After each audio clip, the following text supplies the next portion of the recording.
Happy International Year of Rangelands and Pastoralists. Each month, we will be highlighting the different animal species that make up part of the trifecta of rangelands, the interrelationships between animals, humans, and environment. We're starting off by highlighting the diversity of animals, both domesticated and wild, that exist in rangelands.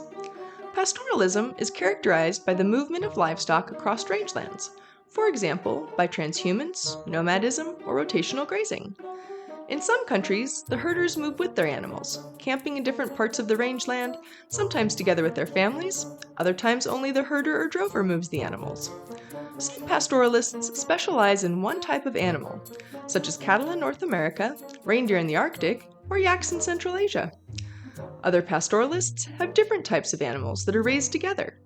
For example, cattle, sheep, and goats are raised by the Fulani in Africa, and often camels and goats are raised together in the Middle East.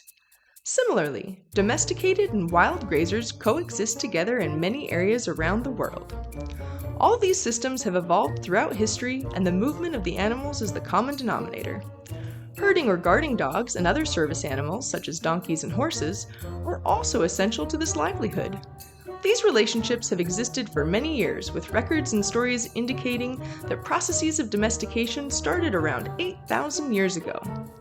Indigenous peoples and specific pastoralist groups have been practicing pastoralism and nomadism in rangeland systems around the world since time immemorial.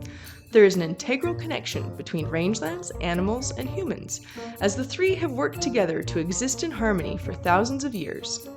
Some pastoralist groups believe they were specifically created to look after certain animal species. For example, in India, the Dangar and Karuba shepherds have origin stories where they say they were asked by the gods to look after the local Dakani sheep populations. In the Andes Mountains, there is a Quechua and Aymara word referring to pastoralism that means mutual nurturing, reciprocal care, or co-upbringing, which reflects a deep relationship of interdependence between humans, animals, plants, and even spiritual entities like Pachamama, or Mother Earth. Pastoralism has evolved through the years with mobility as a key practice, so that the environment, animals, and humans can live together in harmony and balance.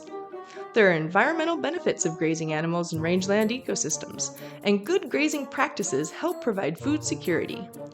Mobile pastoralism gives the grazing animals the freedom to select the forage they prefer to eat. Selective grazing behavior is fascinating as it allows animals to obtain a more nutritious and healthier diet than is the average on small pastures.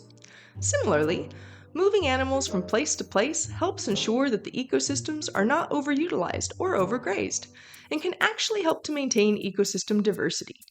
For example, some plant species in Spain are dependent on transhuman sheep grazing for the germination of their seeds and the survival of their species. Join us in celebrating the International Year of Rangelands and Pastoralists each month as we explore more stories and details about some of the amazing and diverse animals of rangelands.